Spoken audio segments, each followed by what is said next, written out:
Quando a Segunda Guerra Mundial terminou, Hitler havia fugido para a América Latina. Heil Hitler!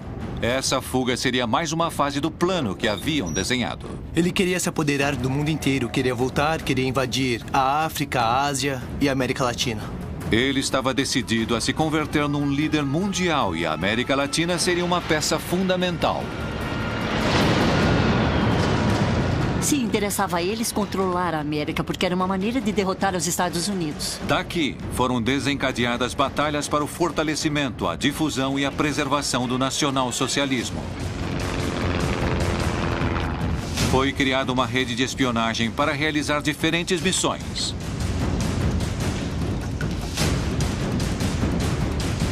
Deveriam se infiltrar nas altas esferas das sociedades, entre políticos e funcionários com influência. Deveriam obter informações confidenciais, estratégicas e enviá-las a Berlim. Deveriam cometer atos de sabotagem que freariam os inimigos do Terceiro Reich.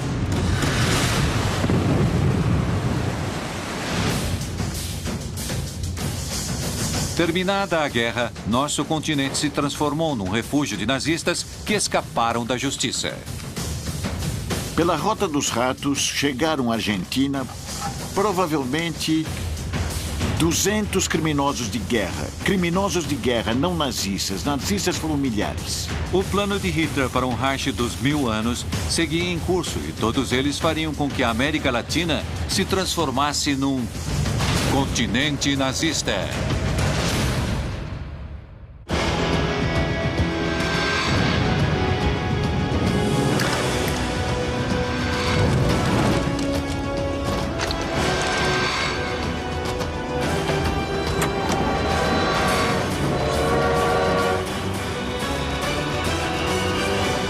Continente nazista. Colômbia, 1946.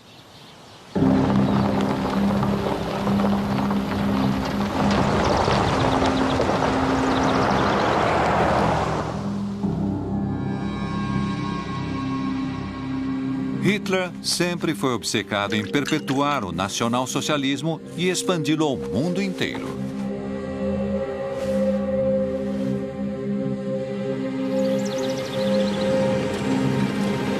Estava decidido a colocar o mundo a seus pés e a América Latina exercia um papel fundamental. O primeiro passo do plano já havia sido dado. O nazismo chegava à América Latina.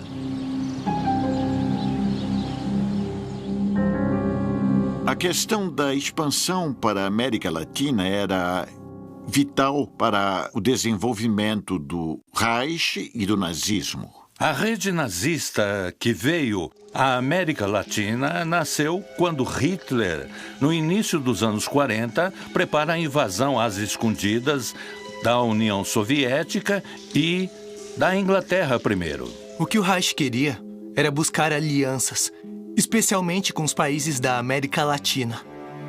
Para o fornecimento de matérias-primas que permitiriam que a Alemanha continuasse e ganhasse a guerra, e depois para isolar econômica e politicamente os Estados Unidos. Hitler tinha, obviamente, um programa para conquistar toda a Europa no início e terminar de construir um império, o Império do Reich dos 1000 anos. Como parte de seu plano de expansão, Hitler havia ordenado ao seu serviço de inteligência militar que enviasse agentes disfarçados ao outro lado do Atlântico. Ele sabia que para ganhar a guerra não deveria apenas usar armas convencionais. A sexualidade, ou em geral o sexo como tal, não apenas vende, como também atrai. Esta informação não é suficiente. Hilda Kruger foi uma atriz alemã. Acredita-se que foi amante de Joseph Goebbels, o ministro da propaganda do Reich, e, antes de começar a guerra, ela se mudou aos Estados Unidos. Vamos retocar a maquiagem, querida. Tudo bem. Vem cá. Vamos tomar um drink. Traz água, por favor. Ela tentou ser atriz na Alemanha, depois se mudou para Hollywood. Acontece que foi parar no México, e no México começou a trabalhar como atriz em filmes como Casa de Mujeres, Bartolo Toca la Flauta, Adultério...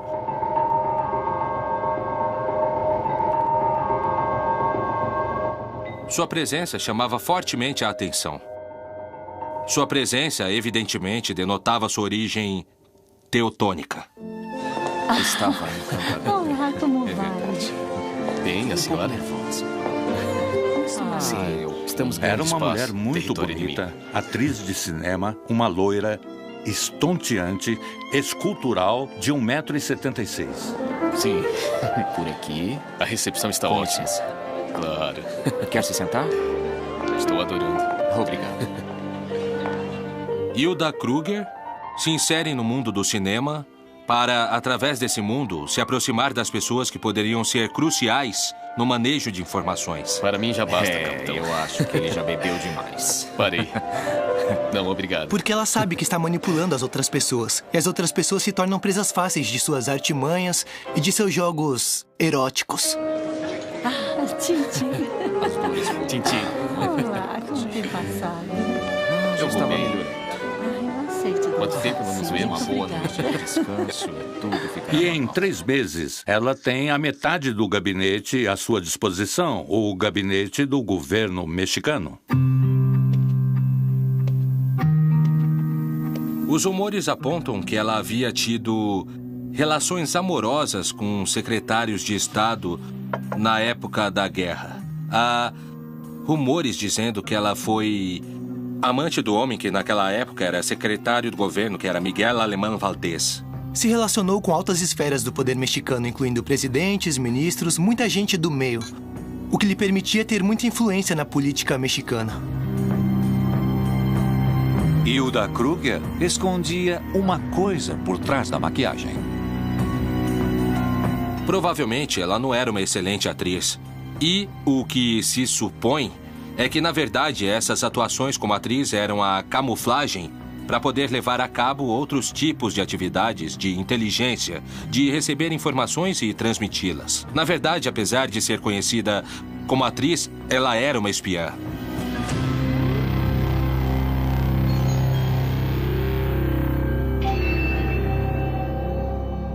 Ela usa seu corpo, sua inteligência, seu jeito de ser para obter resultados, no caso específico do que estamos falando, da espionagem como tal. Óbvio que existe também uma gratificação pessoal.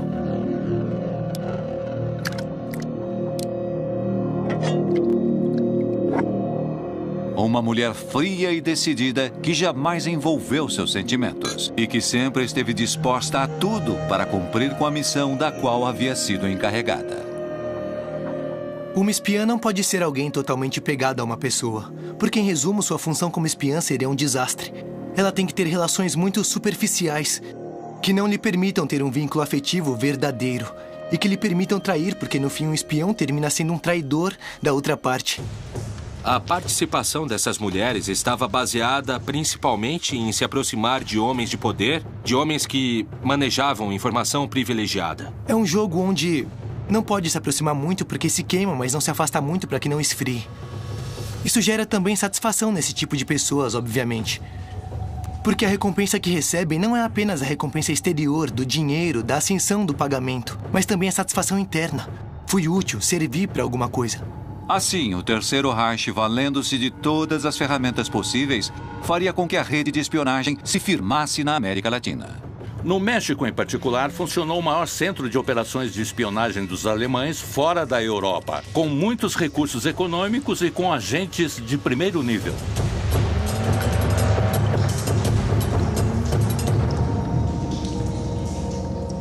A rede de espionagem vai se instalando gradualmente. E é uma rede que chega a ser muito eficaz. Ela tem 3 objetivos fundamentais. O primeiro deles é conseguir as matérias-primas estratégicas. O segundo é conhecer os movimentos militares que os Estados Unidos podem assumir. E o terceiro fator era a propaganda a favor dos nazistas. Hilda Kruger cumpria sua missão sem arma, além de sua inegável sedução e beleza. Hilda Kruger se transforma numa peça-chave para todas as atividades, porque é o enlace que permite a proteção do poder no México dessas atividades. Graças a ela, o Terceiro Reich conseguiria uma grande quantidade de segredos de Estado e informações estratégicas e confidenciais de suma importância para seu plano de hegemonia mundial. A rede nazista que o exército alemão comanda está encabeçada por um tenente que posteriormente sobe de posição. Seu nome é George Nikolaus.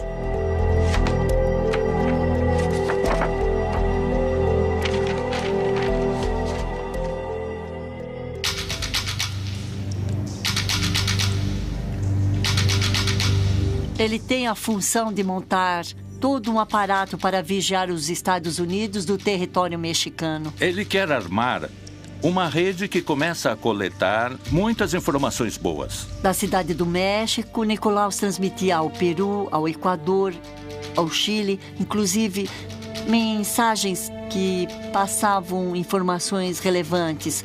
E também utilizava essa rede de comunicação continental. Berlim estava muito preocupada com o apoio que os Estados Unidos poderia proporcionar à Inglaterra. E, além disso, foi enviada uma grande quantidade de informação sobre a tecnologia, o armamento e a capacidade de aviação dos Estados Unidos. George Nikolaus era membro do Serviço de Inteligência Militar alemão, com muita experiência, com conhecimentos em explosivos e comunicações, em que Hitler confiaria seu objetivo prioritário daqueles dias: a rede de espionagem na América Latina. Heil Hitler! Heil Hitler! Era um homem que falava muito bem o espanhol. Isso também ajuda muito a se inserir muito rapidamente nos altos círculos da sociedade mexicana. Por trás de sua fachada de simples empregado de uma empresa, estava escondido o líder da organização que triangulava informações confidenciais entre México, Colômbia e Berlim de maneira muito eficaz. A criptografia e a estenografia já existiam desde o início da civilização. São técnicas que servem principalmente para esconder ou evitar que a informação confidencial seja, digamos, descoberta por gente que não está autorizada. Durante anos, por meio do correio diplomático das embaixadas do México e da Colômbia, o Serviço de Inteligência Militar alemão recebeu informações secretas por parte de seus espiões disseminados pela América Latina.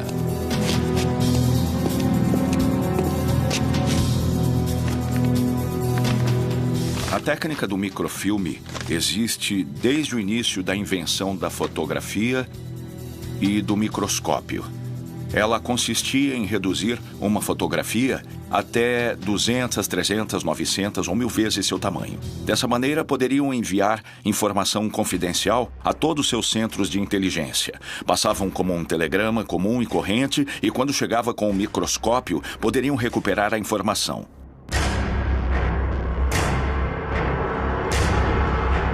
A maioria da informação que os alemães enviavam era por meio de microfilmes ou por meio de mensagens que estavam escondidas mediante um código.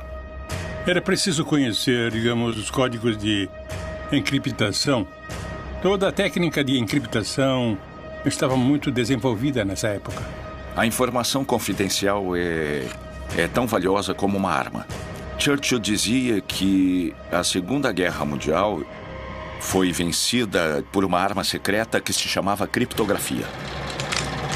Graças aos avisos de Nikolaus e seus agentes, o Terceiro Reich estava cada vez mais próximo de seus planos. Mas, cedo ou tarde, a ação da rede seria descoberta. Os organismos de inteligência norte-americanos, que estavam vigiando as atividades da rede de espionagem com base no México, emitem um grande informe e decidem agir. Inteirado das pressões norte-americanas sobre o governo mexicano, Hitler não se deixaria amedrontar e redobraria a aposta.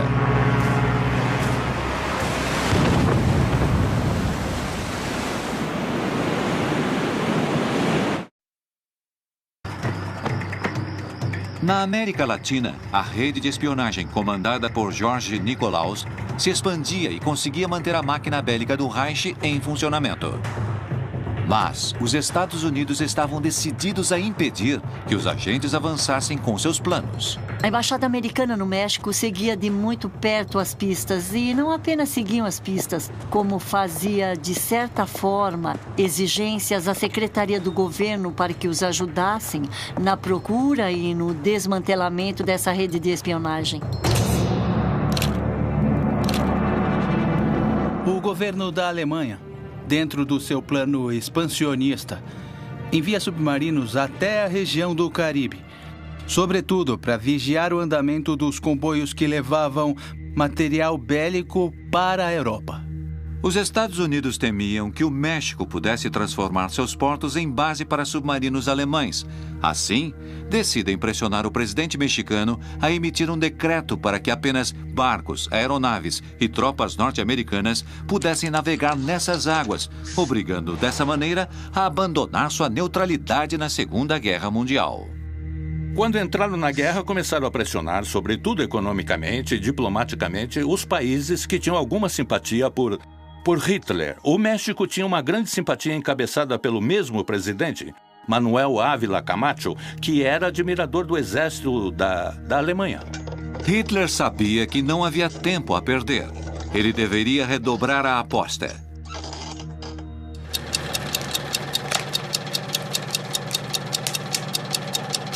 O Serviço de Inteligência Militar alemão ordena então que Nikolaus execute uma das ações de guerra para a qual havia sido preparado. Há uma cópia nos arquivos mexicanos onde ele descreve todas as operações que ele fez no México. Por exemplo, num dado momento conta como decidem passar da espionagem para a sabotagem.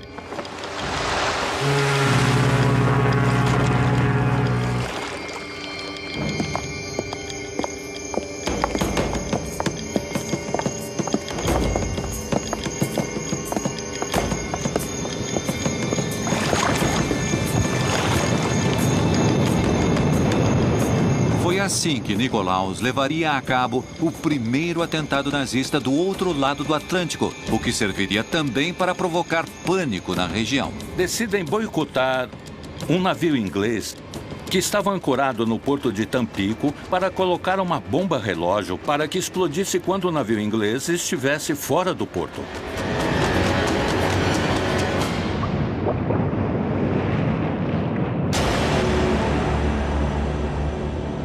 Não conseguiram afundá-lo. Posto que, em seu curso para o alto mar, o Forrest Bank suportou uma explosão de pouco poder destrutivo. A missão havia fracassado. Mas a América Latina continuaria sendo fundamental em seus planos. Hitler não estava disposto a retroceder. Começava a ficar claro por que ele havia escolhido o México como centro de operações. A América Latina, durante a Segunda Guerra Mundial, exerceu um papel muito importante como centro exportador de matérias-primas para sustentar o esforço da guerra.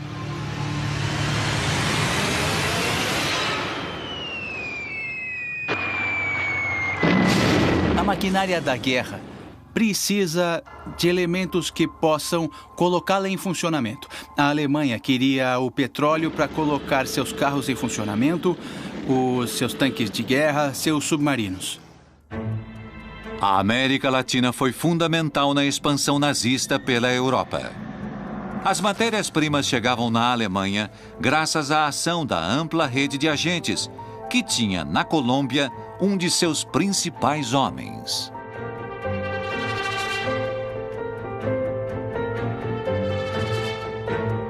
Vogel era um empresário alemão na Colômbia que representava empresas alemãs em Bogotá, que reportava a embaixada alemã na Colômbia e que organicamente dependia de Nikolaus, que era lá no México o chefe, o coordenador da rede para a América Central. Max Vogel enviava informações a Jorge Nikolaus sobre o tráfico de insumos estratégicos entre a Colômbia e a Venezuela, que circulavam através do Canal do Panamá. A Colômbia era um país estratégico aos olhos dos Estados Unidos durante a Segunda Guerra Mundial por sua proximidade com o Canal do Panamá, sua localização ao norte da América do Sul e suas ilhas no Caribe.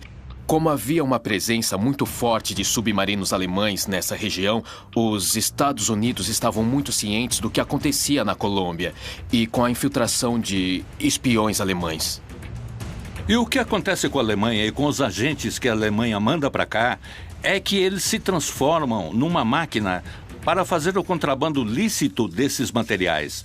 O continente tinha matérias-primas estratégicas como mercúrio, tungstênio, alumínio. O aço era necessário para poder fazer funcionar as máquinas na construção de embarcações e na construção de submarinos, principalmente. O tungstênio é fundamental para o desenvolvimento da indústria de armamentos, sobretudo para o uso de fuzis pelas tropas de infantaria. Essas matérias-primas se transformam em elementos estratégicos porque a Europa não as tinha, ou se tinha, estavam sob o poder dos nazistas. Mas o México ainda tinha uma coisa de suma importância para o Reich: uma extensa fronteira com os Estados Unidos, através da qual podiam vigiar e sabotar o principal aliado da Inglaterra. Uma das missões dos agentes alemães no México era justamente criar uma situação de conflito no México para provocar um problema aos Estados Unidos e para que os Estados Unidos tivessem alguns obstáculos para intervir na guerra europeia. À medida que se aprofunda a Segunda Guerra Mundial, cada vez mais a pressão dos Estados Unidos fica maior na América Latina. Pressão econômica, pressão diplomática, para que sejam firmados acordos de não vender nenhuma matéria estratégica para Hitler. E também fazem pressão para que nenhum produto que os Estados Unidos comprassem pudesse circular e ser mandado para a Europa. Uma vez que a guerra eclode, a Colômbia quis ser a aluna mais aplicada. A Colômbia queria dizer aos Estados Unidos que ela estava lutando duro contra a presença alemã no continente. Chegou o momento em que os Estados Unidos, nervoso com o mal-estar que os agentes nazistas causavam, pressionavam o México para que a rede fosse desbaratada. Uma das alegações que o embaixador americano George Messerschmitt vai fazer ao secretário do governo Miguel Alemán é que o apoio dele foi muito fraco no desmantelamento da rede alemã.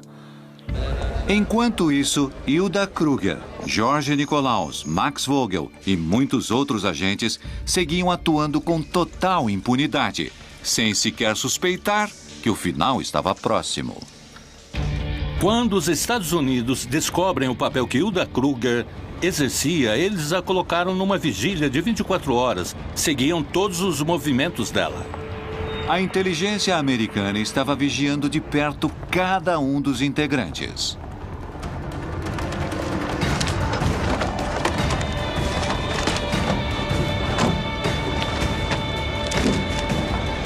Um a um, todos os agentes nazistas foram detidos e, em sua maioria, deportados.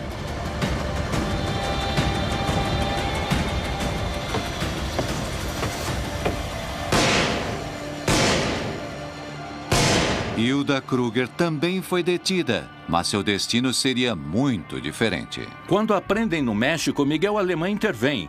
Para que não a expulsem do país, ele a casa com um homem, uma figura muito famosa no México, que é o sobrinho do ex-presidente Porfírio Díaz, um homem que durou muitos anos no poder. E isso impede que os Estados Unidos a tirem do país, que a levem presa ou que a deportem para a Europa.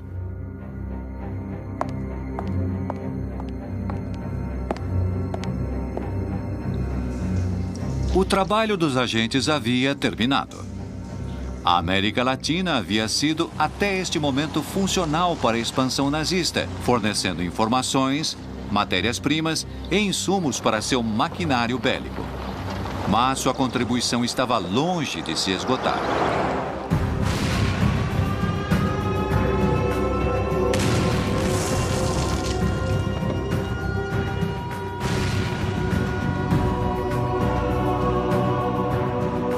Em 8 de março de 1945, as tropas soviéticas ocupam Berlim. O alto escalão alemão aceita a rendição incondicional. Muitos hierarcas nazistas foram capturados e levados a julgamento. Mas outros, os mais poderosos, conseguiram fugir.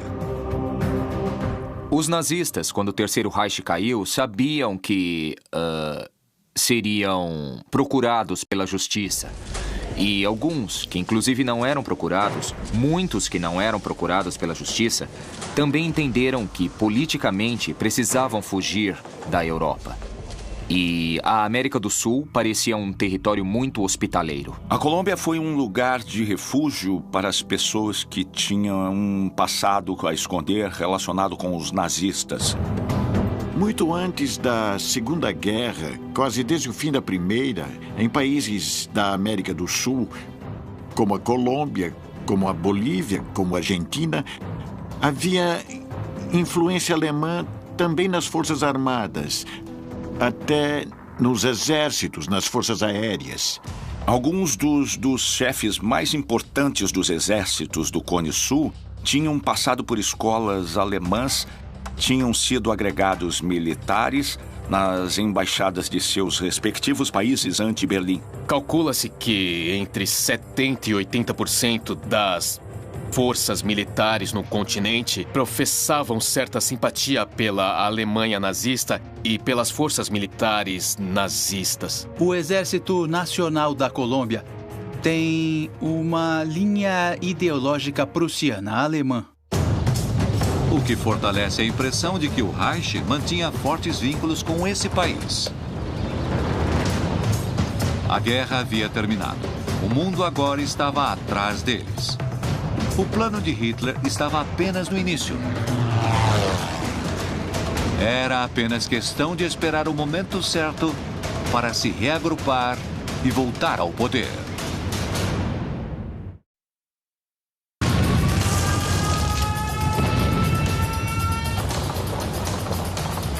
Desde antes da Alemanha se lançar à conquista da Europa, e para o caso de terem de enfrentar uma derrota, Hitler havia pensado no continente latino-americano como o lugar ideal para encontrar refúgio até que as condições voltassem a ser favoráveis para o nacional-socialismo. E a Colômbia se transformaria no centro do poder nazista, o lugar escolhido para que se tomassem todas as decisões daqui em diante.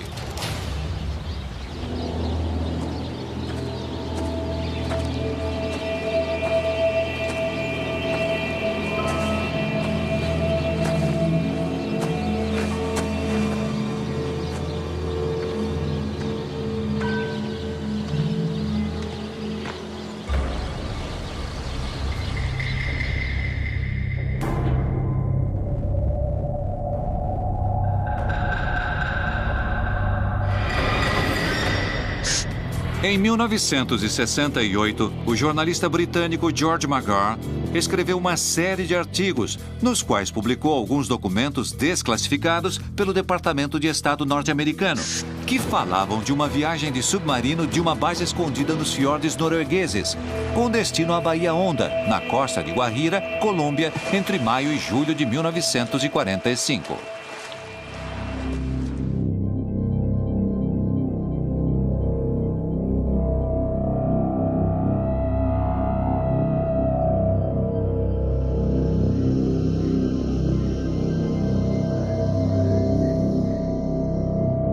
Mas será que essa viagem aconteceu mesmo? Esse submarino conseguiu esconder essa carga tão preciosa para os nazistas?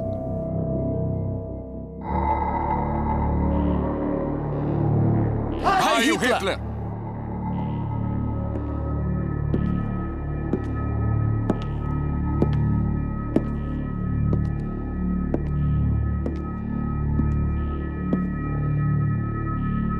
O relato do jornalista McGrath é rico em detalhes sobre a preparação da residência para a estadia de Hitler e seus homens, que viviam, a princípio, em total isolamento, nervosos, rodeados de tensão. Conta também que haviam montado uma antena e uma estação para radiodifusão, que era alimentada com baterias bem potentes. Na época do pós-guerra, havia uma estação próxima de Berlim que tinha 1 milhão de watts de potência. Podia se comunicar de Berlim com um submarino que estivesse no Atlântico Sul, submerso a 100 metros de profundidade.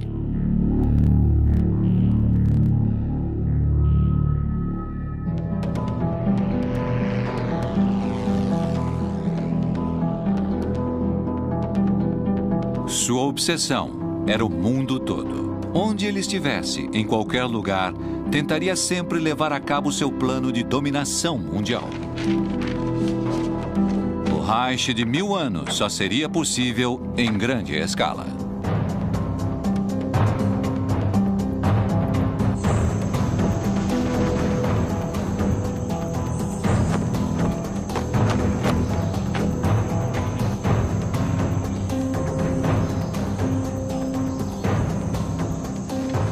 Uma figura como Hitler não pode desaparecer da face da Terra sem deixar uma lenda.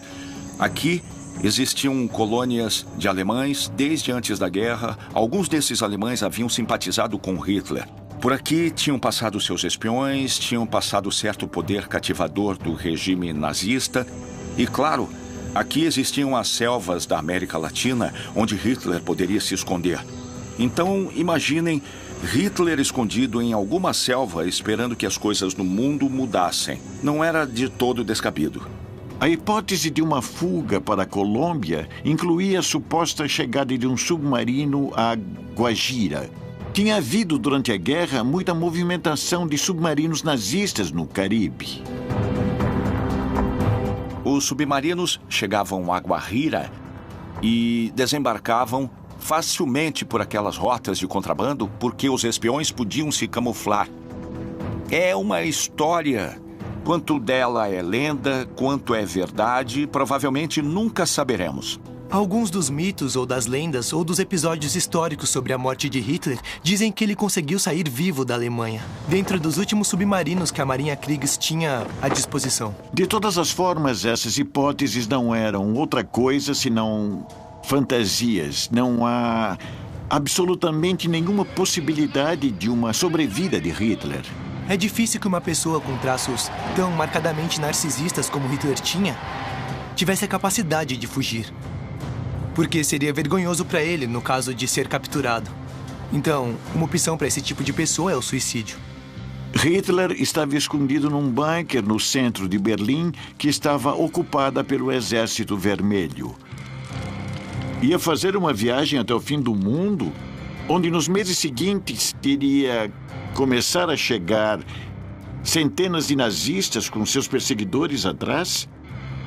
É uma coisa que, para mim, absolutamente não faz sentido nenhum. Mas o serviço de inteligência nazista não deixou nada entregue à sorte. Talvez, com o tempo, conseguiremos entender se a ideia de fuga para a Colômbia foi usada como uma isca para desviar-nos de pistas mais consistentes. O mistério hoje ainda persiste. Buenos Aires, 1949. Mas o que nunca foi nenhum mistério é que a América Latina funcionou, rendeu refúgio e impunidade aos nazistas mais procurados pelos crimes mais aterrorizantes. O porto de Buenos Aires seria o receptor dos criminosos nazistas enviados da Europa, procurando tapear os tribunais de justiça do pós-guerra. Um deles seria o responsável pela chamada solução final ao problema judeu. Isto é, a minuciosa planificação, coordenação e execução do genocídio do povo judeu, tanto na Alemanha como no resto da Europa.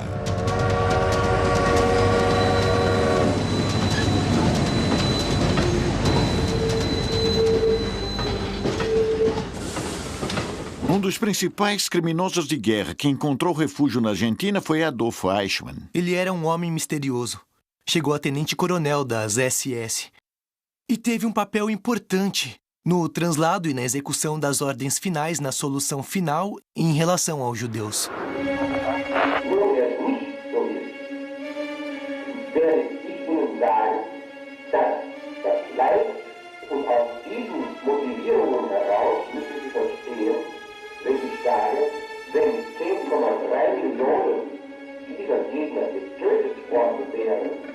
Era um burocrata, um homem que provavelmente nunca tinha matado ninguém pessoalmente.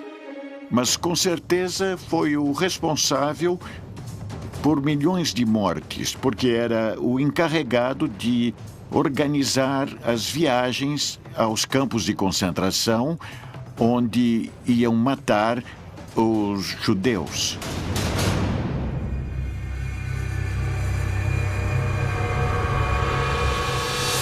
Ele cumpria as funções de uma maneira chamativa e sem a menor piedade.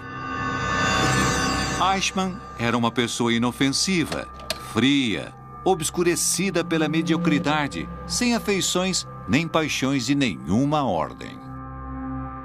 Quanto a Eichmann, o que se pode dizer é que era uma pessoa com uma estrutura de personalidade chamativa por ser frio, pelo grau de disposição com que ele dizia obedecer às ordens vindas de cima. O que procuram basicamente é satisfazer o chefe, o líder, que é a representação do pai para que esse pai imaginário que eles têm, por fim, os felicitem por uma coisa boa que fizeram. Provavelmente sem convicções profundas de que tivesse feito o mesmo em outra circunstância, com outro símbolo ideológico. Isto é o que o torna tão terrível na realidade, não? Adolf Eichmann havia chegado ao porto de Buenos Aires através da chamada Rota dos Ratos, uma rede de fuga que dava aos criminosos de guerra nazistas passaportes com novas identidades. Nesse plano de fuga haviam participado diferentes organismos, diferentes instituições que tinham seus próprios interesses no assunto. De um lado, os setores importantes e orgânicos da Igreja Católica. Do outro lado, a Cruz Vermelha Internacional. Havia um escritório em Roma, que era o escritório do bispo Alois Rudel, que era quem facilitava toda essa documentação para que os fugitivos conseguissem sair do continente europeu e embarcar para a América do Sul.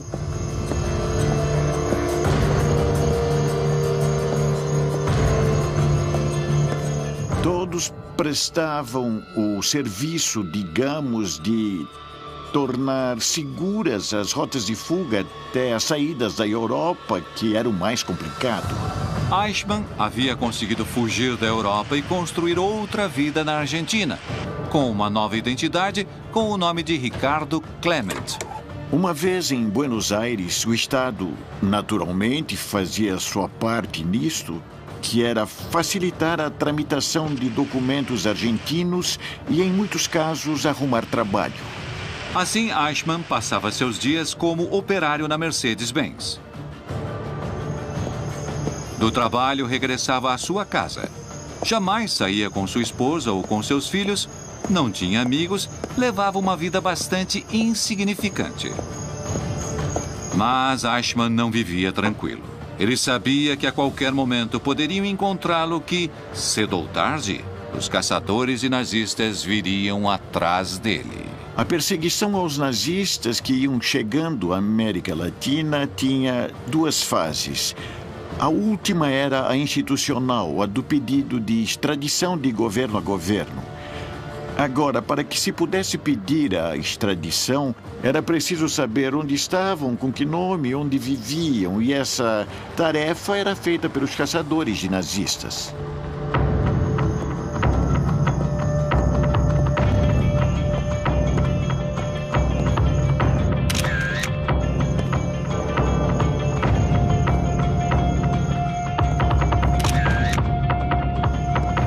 Os juízes de Nuremberg marcam um ponto de inflexão. Lá, sim, havia grupos destinados a procurá-los e levá-los para que fossem julgados. Então, logicamente, a preocupação se espalha aqui e em todos os países de refúgio encontrados.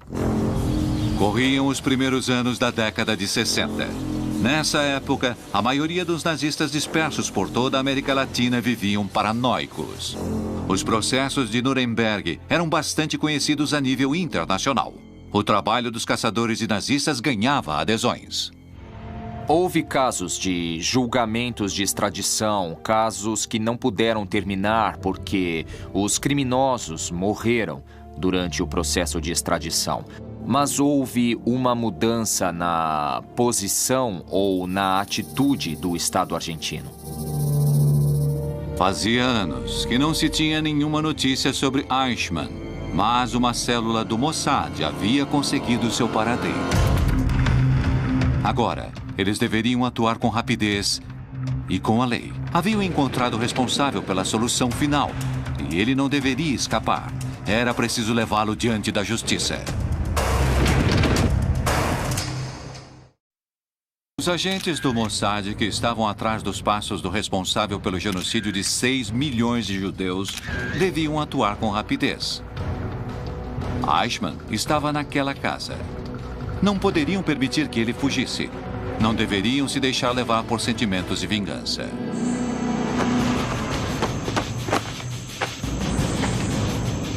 Deveriam colocá-lo diante da justiça para que prestasse contas de seus crimes. Essa era a decisão que estava no coração de cada um dos membros do Mossad, que tinham chegado à Argentina para capturar Adolf Eichmann.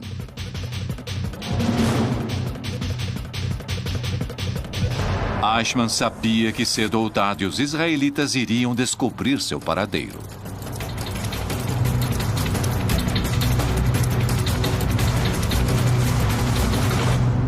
Das histórias que se escutam sobre sua maneira de proceder, creio que a palavra mais repetida é imutável e sem piedade. Era como se ele não soubesse de nada que se dizia. Mas isso tem a ver com todo um tipo de mentalidade que foi se configurando para poder levar adiante um massacre massivo de semelhante crueldade. Hoje em dia, talvez diriam que ele tinha traços psicopatas muito fortes, o que ele não tinha. Por isso, talvez sua frivolidade era empatia. Era incapaz de se colocar ao lado do outro e de seu sofrimento. Não sei se talvez se ele tivesse consciência do mal absoluto, para chamar de alguma maneira, que ele estava cometendo. Ele via como uma obrigação, inclusive legal. Eichmann não se renderia diante de seus caçadores. Contudo, apesar de não se sentir culpado, não vivia tranquilo. Tinha sempre a sensação de que estava sendo perseguido. E não estava errado. Chegou um momento em que sua paranoia foi pura intuição.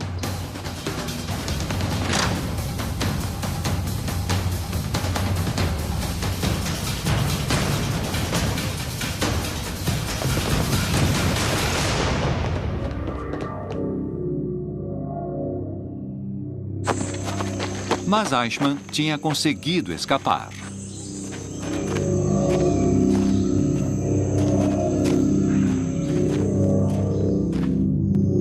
Estava convencido que não poderia continuar muito tempo mais em liberdade. Durante o tempo em que Eichmann esteve em Buenos Aires, ele estabeleceu contato com outro nazista que estava na Argentina. Neste caso, um holandês que se chamava Willem von Sassen.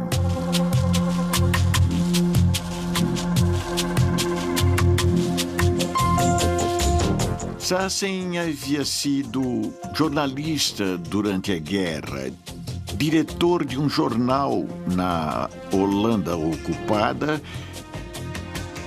E Sassen começa a fazer uma longa entrevista com Eichmann, onde Eichmann conta suas memórias.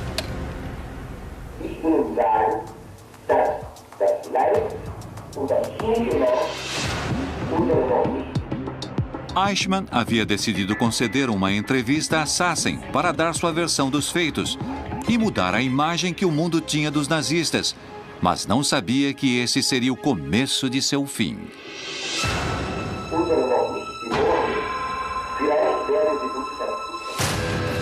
Sassen escutava os alardes de Eichmann, que se sentia depreciado pela comunidade alemã por estar levando uma vida de operário na Argentina, enquanto outros nazistas eram respeitados por todos.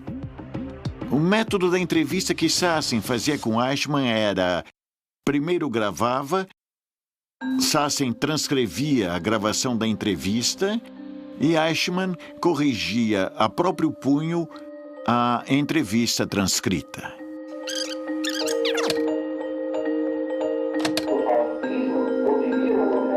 Em certa entrevista, Eichmann reconheceu ter sido artífice de um plano para a eliminação sistemática do povo judeu. E ainda foi além.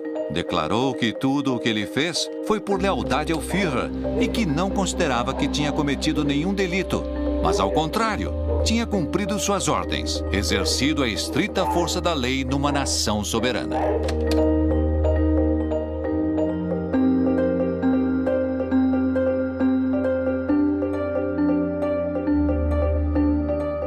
Uma pessoa como essa não demonstra nenhum tipo de culpa. Em parte porque eles consideram que não agiram errado. Fogem com o temor de um castigo que eles julgam ser injusto. Mas não porque eles genuinamente, em sua estrutura de personalidade, tenham agido mal.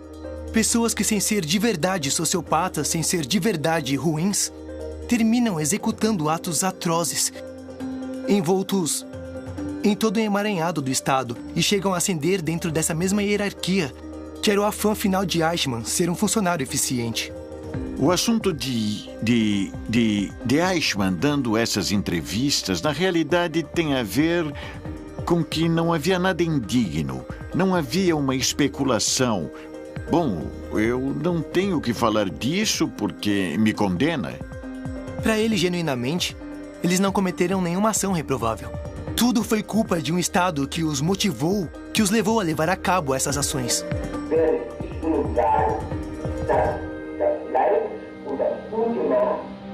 Aqueles que falaram foram condenados. Os que se salvaram, que foram muitos, são os que se mantiveram em silêncio.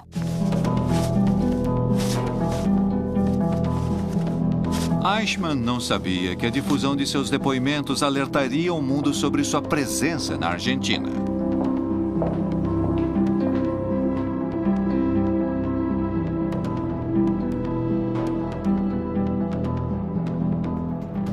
Assim, as células do Mossad puderam saber de seu paradeiro. O plano da captura uma vez mais estava em andamento. Os dias de Eichmann em liberdade estavam contados.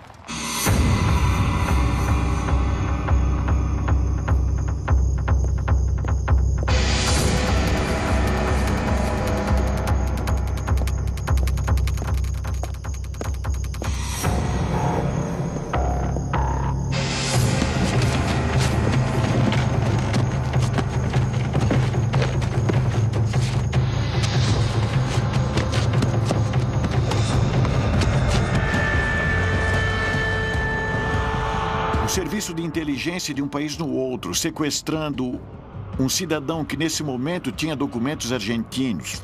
Falsos, mas tinha documentos argentinos. Ou seja, isso provocou uma grande revolta diplomática. Há protestos da Argentina no Comitê de Segurança das Nações Unidas e tal.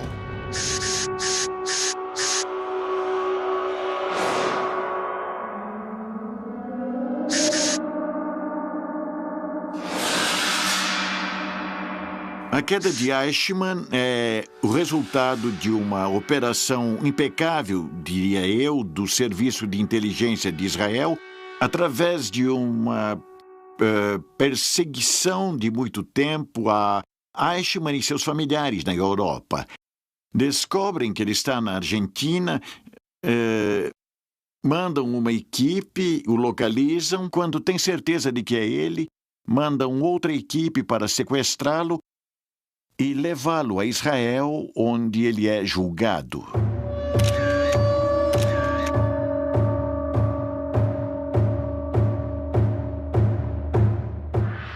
O sequestro de Eichmann foi, diria eu, uma operação que tendia a simbolizar nele um julgamento que iria além da pessoa de Eichmann, que tinha a ver com julgar um regime, julgar os atores desse regime e divulgar o grau de criminalidade.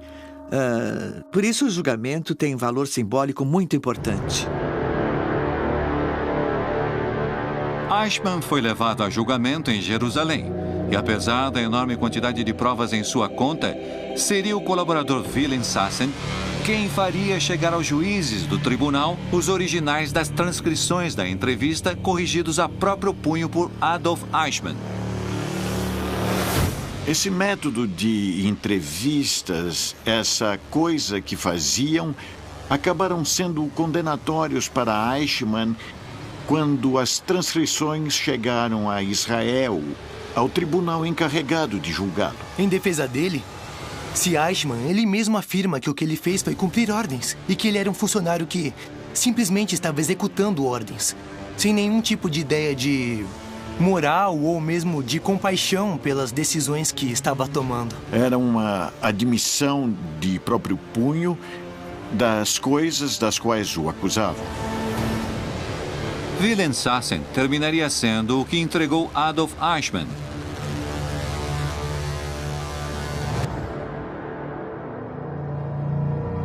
Eichmann foi considerado culpado e condenado a morrer na forca por seus crimes contra a humanidade.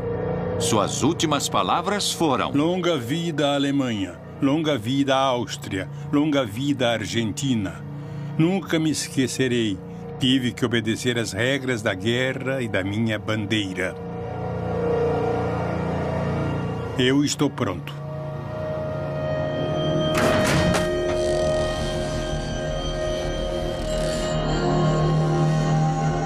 O responsável pela solução final do problema judeu foi executado na madrugada de 31 de maio de 1962. A notícia da execução de Adolf Eichmann ressoou por todo o mundo.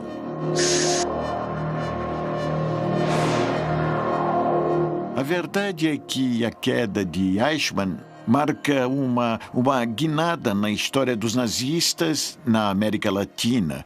Marca um antes e um depois. Até aquele momento havia, digamos, uma certa tranquilidade.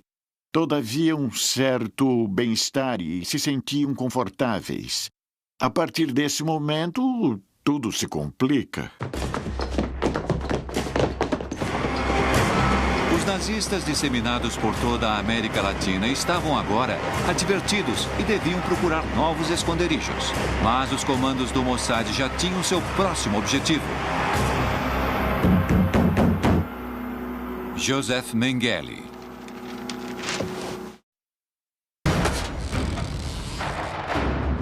A notícia da execução de Adolf Eichmann ressoou por todo o mundo. Conscientes da posição de indignação mundial contra o nazismo e ante a possibilidade de que viessem atrás deles, os nazistas disseminados pela América Latina que se sentiam rodeados deveriam fugir.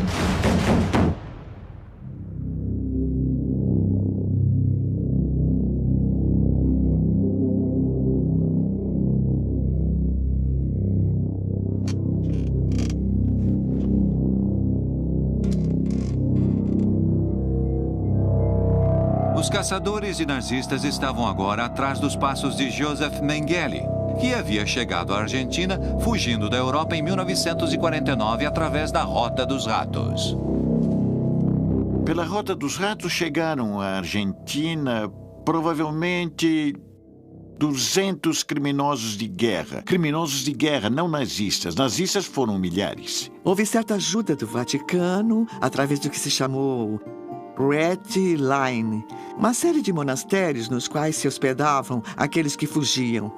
O próprio Vaticano favorecia a distribuição, o reassentamento dessa gente que na Europa era perseguida por suas atuações nos regimes totalitários. Com uma identidade falsa, dada pelo Vaticano e autenticada pela Cruz Vermelha, terminam chegando à Argentina. Por exemplo, Adolf Eichmann, Joseph Mengele, Eduard Rochmann e Ludolf von Aufensleben.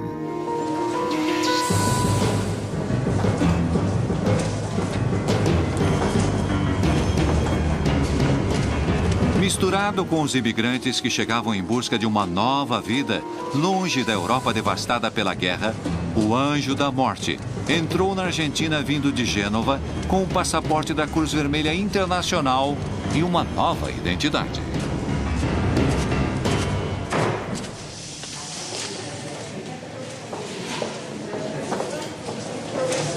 Uma vez que chegavam ao porto de Buenos Aires, havia terminado a parte perigosa, digamos, do itinerário. Aqui em Buenos Aires havia uma combinação que dependia da Direção de Imigrações. Essa comissão de assessores confidenciais era coordenada por Carlos Fuldner, que pertencia à Divisão de Informações da Presidência da Nação. Desde então, foi que sabemos que isso era do conhecimento e da aceitação da cúpula do poder.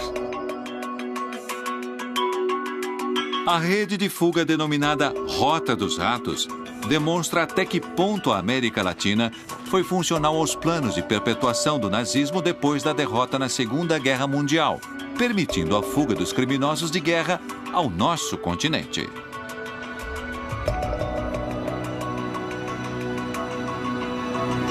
Mengele tinha sido um dos chefes médicos de Auschwitz, na Polônia, um experimentador.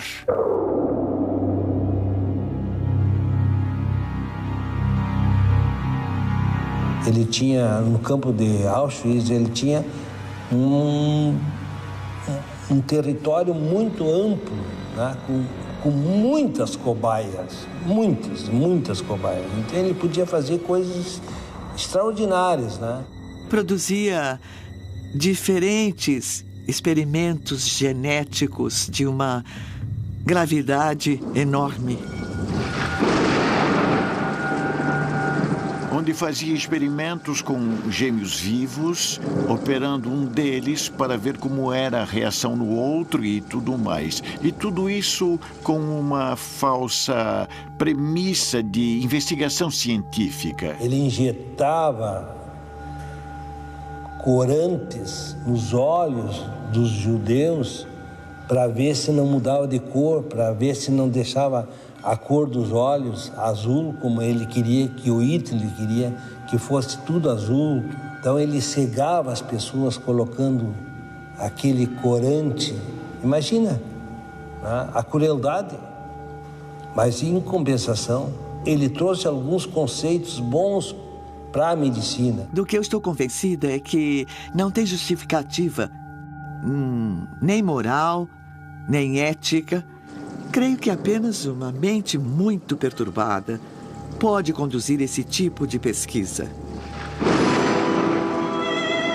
Ele era um homem culto, do tipo que escutava música clássica, que gostava de se vestir bem, que lia, que dominava idiomas. Era todo o contrário da imagem de brutalidade, de prepotência e de sadismo que associamos em geral com os nazistas e tudo isso. E, no entanto, naturalmente era sádico até extremos impensáveis. E tudo que o Mengele fez, eles negam. A comunidade científica europeia, principalmente, nega qualquer benefício científico que ele tivesse produzido. Joseph Mengele havia conseguido encontrar a tranquilidade na Argentina. Se sentia protegido pelo poder político, a salvo de qualquer perseguição. Socialmente, Mengele foi um homem muito aceito na Argentina. E eu diria que, em certos círculos, bem visto. Viveu na Argentina, primeiro com um nome falso, e depois, a partir do ano de 56, pediu uma retificação de sua identidade e viveu com seu verdadeiro nome. Sem dúvida, a presença de todos eles na Argentina teria sido impossível sem o encobrimento por parte do próprio Estado argentino. Mengele tinha importantes vínculos com o poder local, inclusive com o presidente argentino daquela época. Perón contou em 1970 que Mengele o visitava e lhe contava que tinha um estábulo em Tigre, ao norte de Buenos Aires, onde as vacas pariam bezerros gêmeos. Essa experiência, ele também, como médico cientista que ele era, muito famoso, ele conseguiu desenvolver inseminação artificial para dar também animais com doble. Mas isso não evitaria que ele voltasse a se sentir na mira da justiça. A notícia sobre o sequestro de Eichmann o levaria a abandonar sua vida tranquila em Buenos Aires. A queda de Eichmann em maio de 1960 é um rompimento, é uma reviravolta na história dos nazistas depois da guerra. O comando do Mossad retomaria agora a procura de um dos emblemas do nazismo, Mengele.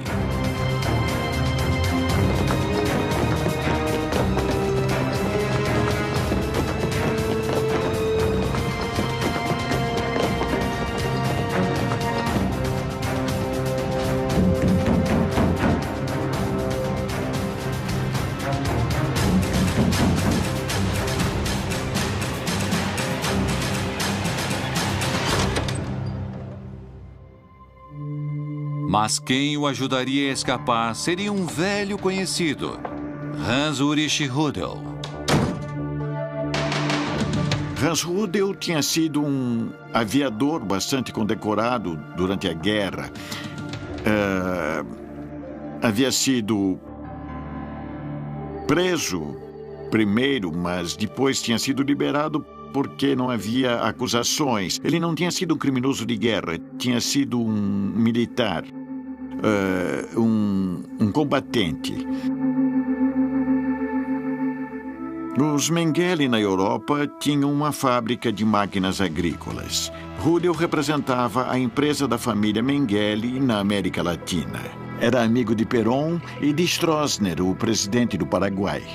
E aqui trabalhava como uma espécie de homem de relações públicas que vinculava os nazistas entre si. Rudel, por sua relação com o ditador Stroessner, ajudou uma vez mais seu amigo. Uma nova etapa na vida de Joseph Mengele, que precisava voltar a encontrar a tranquilidade perdida, estava começando. E o Paraguai seria seu próximo destino.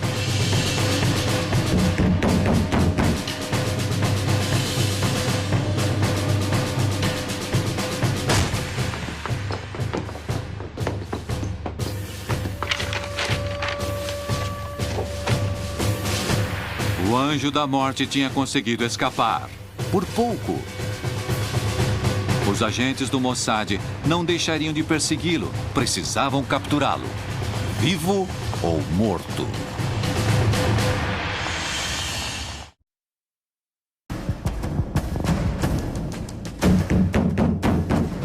Mengele tinha conseguido escapar do Mossad, mas sabia que a perseguição só estava começando.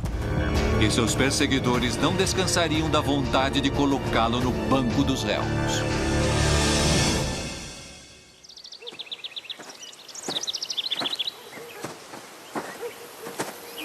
Paraguai, 1960. O anjo da morte recuperava assim a tranquilidade. Voltaria a contar com a proteção do poder. Desta vez, no Paraguai.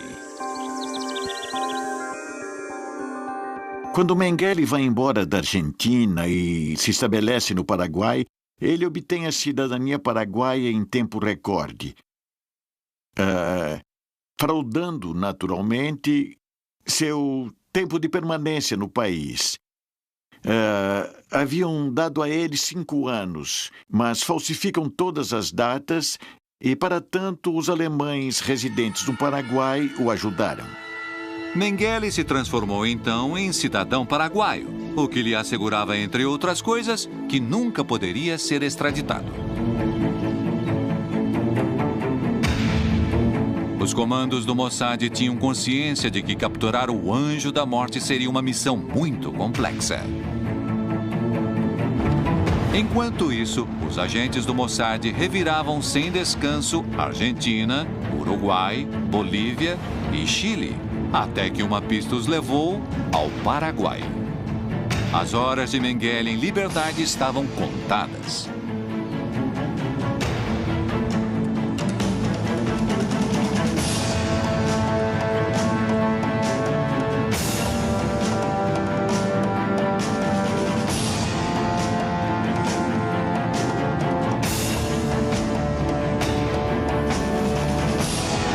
Mengele, mais uma vez, tinha conseguido escapar de seus caçadores.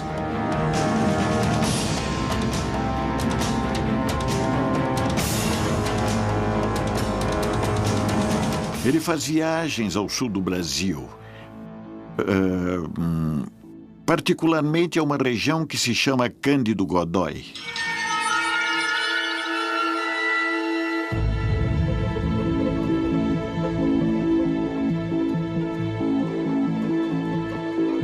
Só que ele não ficava muitos dias num lugar, máximo 2, 3 dias, e já ia para outro lugar. No verão do ano de 1960, ele chegou dizendo ser médico veterinário. No início, Mengele recorria à zona rural, ganhando a simpatia dos produtores de gado e aplicando os conhecimentos que tinha adquirido no campo de concentração de Auschwitz. Quando ele passou por aqui, ele se dizia que ele sabia fazer experimentos com inseminação artificial. Que naquela época, inseminação artificial em gado, na res, no gado, na vaca. Então, naquela época, na década de 60, nós, brasileiros, nós não conhecíamos ainda inseminação artificial. Mengele trabalhava sem descanso. Os experimentos que Josef Mengele fazia é que tinha uma Kombi laboratório, que ele coletava sangue, dava chás para as mulheres e também fazia a inseminação artificial. Em seus escritos fica claro que um de seus propósitos era melhorar a raça ariana e Cândido Godói seria seu novo campo de experimentação. Aqui era um refúgio para o Josef Mengele porque ele tinha muitos patrícios. Se estudava alunos com suástica nazista, que chamou muita atenção naquela época. Por isso que para ele aqui era uma terra fértil para seus experimentos, as suas experiências, porque ele falava bem o alemão, né? E aqui tinha muitos que gostavam do nazismo. Mengele começou aos poucos a atender as mulheres da cidade. Cândido Godói é um lugar muito estranho. Linha São Pedro, Cândido Godói, é considerada a capital mundial dos gêmeos no mundo. Como eu estava explicando, ali na comunidade da Linha São Pedro, né, interior de Cândido Godói, tem 4.000 metros quadrados de terra, nasceram 48 pares de gêmeo. Antigamente tinha um pouco mais pessoal morando, tinha 140 famílias. Hoje estamos com 70 famílias aqui nessa comunidade e cada volta e meia nasce ainda gêmeos. Essa explosão de nascimentos múltiplos em Cândido Godói tem seu apogeu depois que Mengele começa a andar por aquela região. Esse fenômeno eu atribuo a um fenômeno genético. E de lá eles foram casando entre si e dando esse enorme número de gêmeos. E realmente é impressionante. Todavia, ainda hoje em dia, não há nenhuma explicação científica para o porquê de tantos nascimentos de gêmeos nesse lugar. Essa aparição de Mengele num lugar onde nascem tantos gêmeos depois que ele chega, leva a pensar que ele fez algum tipo de intervenção e que fez algum tipo de manipulação para que isso pudesse acontecer. Se houve manipulação, não foi o Mengele que manipulou. Embora não existam certezas sobre se ele manipulou ou não seus tratamentos, o que ninguém discute é que Mengele fazia experiências muito polêmicas. Ele era um geneticista puro. Ele era um homem de uma rara inteligência. Ele era um cientista, mas em cima de tudo isso, pelo que ele fez, ele era também um louco.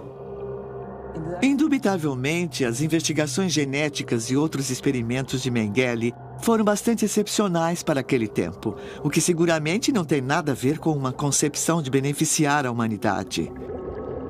Era um cientista prestigiado, apesar da perversidade de seus trabalhos científicos, como o que ele fez com os gêmeos, ciganos e outros, onde conduzia diferentes experimentos genéticos de uma gravidade enorme. O homem realmente era um intelectual, né? Mas por trás disso, ou pela frente, ou por dentro, escondido, ele trazia um monstro, que ele era um monstro. Mas a obsessão de Mengele pela investigação científica não conseguia afastar seus temores. O atormentava, sobretudo, a ideia de ser capturado e julgado. Alguém que soube gozar da impunidade como ele não suportava a ideia de ter que prestar contas a ninguém.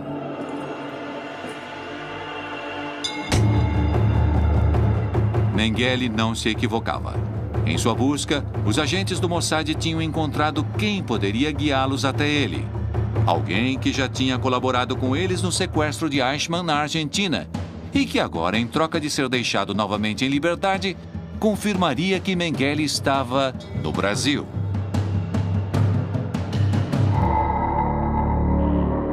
Willem Sarsen, em seu interrogatório, ofereceria informações certeiras sobre o paradeiro do Anjo da Morte. Mengele tentava continuar com suas pesquisas. Não sabia por quanto tempo mais conseguiria se esconder do braço da justiça. De uma torre que mandou construir na granja onde vivia, ele podia ver todos aqueles que se aproximavam. Os agentes do Mossad tinham Mengele diante de seus olhos, mas não podiam agir. Deveriam esperar a autorização. Depois do escândalo que havia sido armado com Eichmann, não poderia haver nenhuma outra coisa a não ser investigar e levar os resultados até os governos para que pedissem a extradição formal. Mais uma vez, os agentes do Mossad tinham uma pista consistente sobre o paradeiro de Mengele, que sabia que cedo ou tarde viriam atrás dele. Mas a ordem não chegou e a operação teve que ser cancelada. Dias depois, Joseph Mengele voltaria a desaparecer.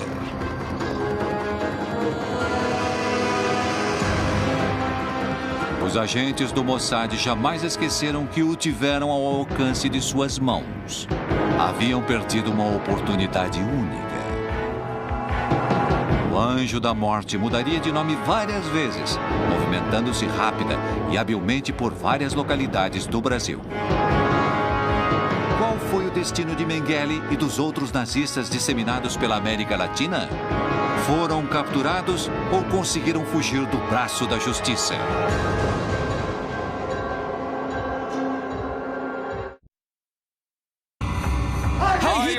Muito antes do início da Segunda Guerra Mundial, Hitler tinha posto seus olhos na América Latina.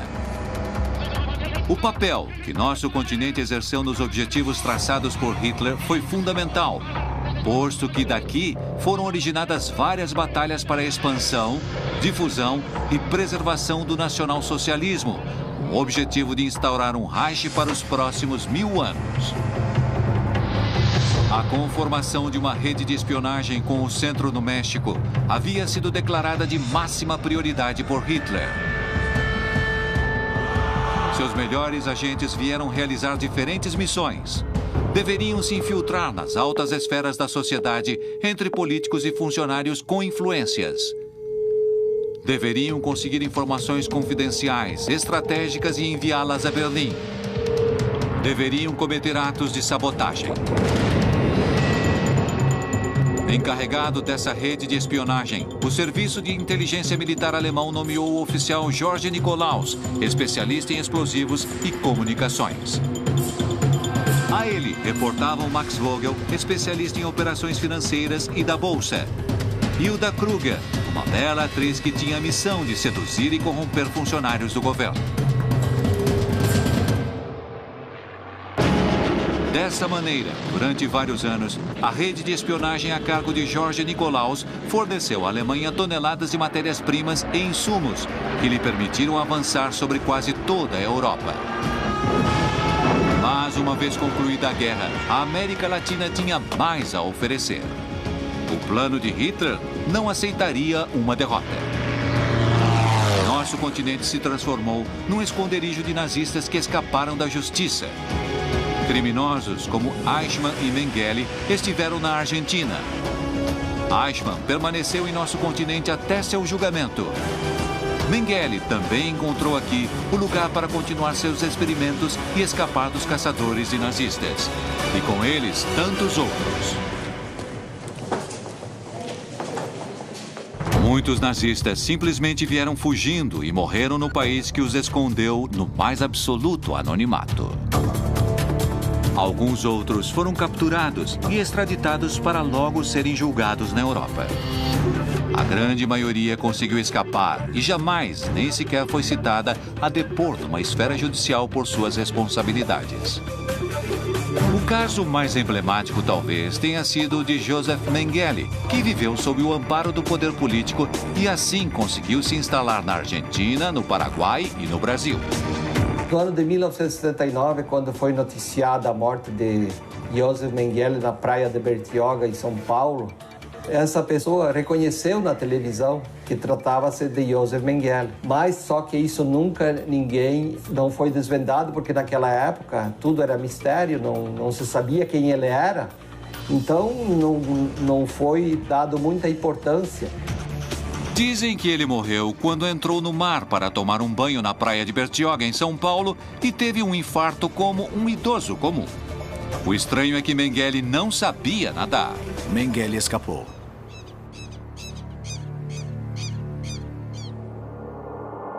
Entre os nazistas capturados e submetidos a julgamentos por seus crimes contra a humanidade, o caso de Adolf Eichmann foi o mais notório. O julgamento de Eichmann em Jerusalém talvez foi um caso paradigmático, porque foi um caso no qual as vítimas o levaram à forca diante do estrado judicial. Não cometeram um ato de vingança. Até me atreveria a dizer que talvez tivesse sido mais simples cometer um ato de vingança do que capturá-lo, colocá-lo num avião, tirá-lo da Argentina e apresentá-lo em Jerusalém, diante do mundo, para que fosse levado adiante um processo judicial com o acusado, com todas as garantias e o direito de defesa. Eichmann morreu enforcado.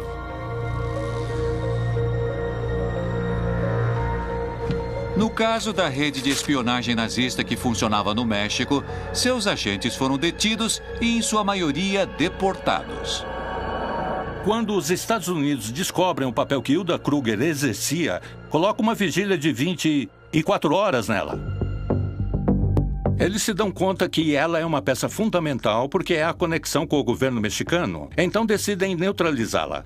Exercem pressões, muitas pressões econômicas, para que o governo mexicano a detenha. Sobretudo, precisam chegar ao presidente, porque a pessoa que está protegendo-a é o segundo na presidência. É o secretário do governo mexicano. É o ministro do interior, o que tem o controle de toda a política interna. Logo que Miguel Alemán Valdés emitiu sua deportação, Hilda Kruger continuou sendo sua amante durante um tempo, para mais tarde desaparecer da cena pública por vários anos, até que em 2004 aparece a notícia de sua morte em um luxuoso apartamento da Quinta Avenida na cidade de Nova York. Kruger morreu sozinha.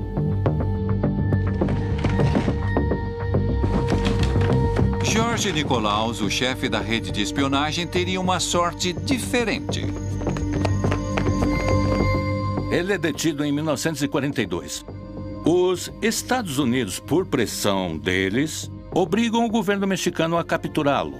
Ele é mantido preso numa base em Bismarck, na Dakota do Norte. Quando a Alemanha se rende dias depois, ele chama os agentes do FBI que o mantinham preso e decide fazer a confissão de suas atividades no México.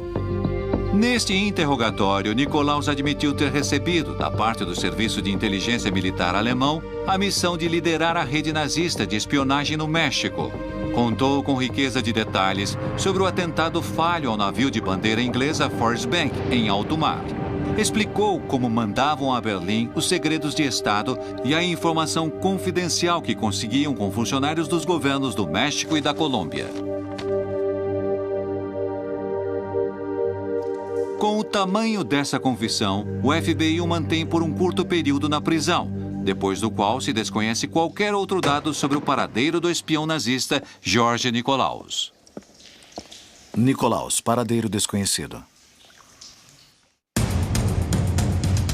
Max Vogel também foi extraditado aos Estados Unidos em 1946. Com o interrogatório em que ele forneceu dados sobre as operações financeiras do Reich na Bolsa de Bogotá, sobre a troca de informações entre Colômbia, México e Berlim e sobre a operatividade do Canal do Panamá, seu rastro se perde para sempre. Vogel desaparecido.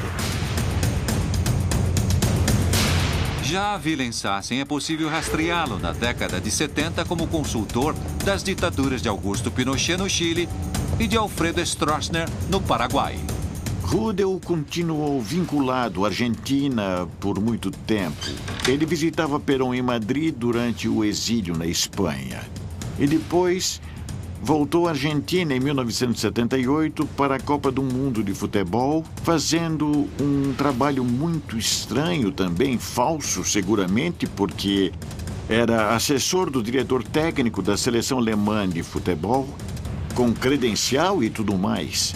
Hans-Ulrich Rudel continuou com toda a impunidade assessorando nazistas por toda a América Latina e foi um dos mais destacados agentes que jamais teve que se ver diante da justiça. Rudel, impune.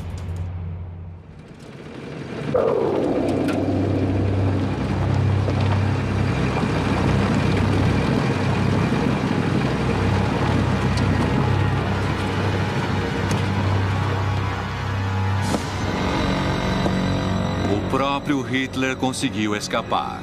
Embora digam que ele levou um tiro em seu bunker ou que tenha conseguido chegar à América Latina a bordo de um submarino, o concreto é que nenhum tribunal pôde condená-lo jamais por seus crimes.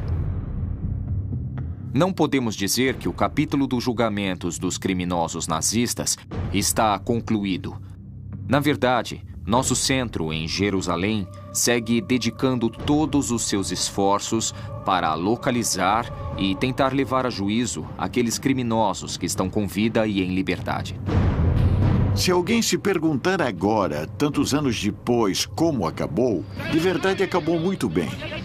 O fato de terem acabado bem, no entanto, não significa que não tenham tido uma condenação histórica. A história os condenou. O tempo os condenou. Hoje é proibido falar a favor de uma pessoa como Hitler e do regime que ele pregava. Mas, pessoalmente, não me sobra a menor dúvida. Hoje, se a democracia entrou em colapso, que se as coisas mudaram no mundo, uma figura que parece terrível como Hitler poderia nos surpreender com a quantidade de seguidores no mundo. Hitler, como indivíduo, morreu. Mas Hitler, como ideia, e como uma ideia desgraçadamente sedutora, ainda pode estar muito vivo.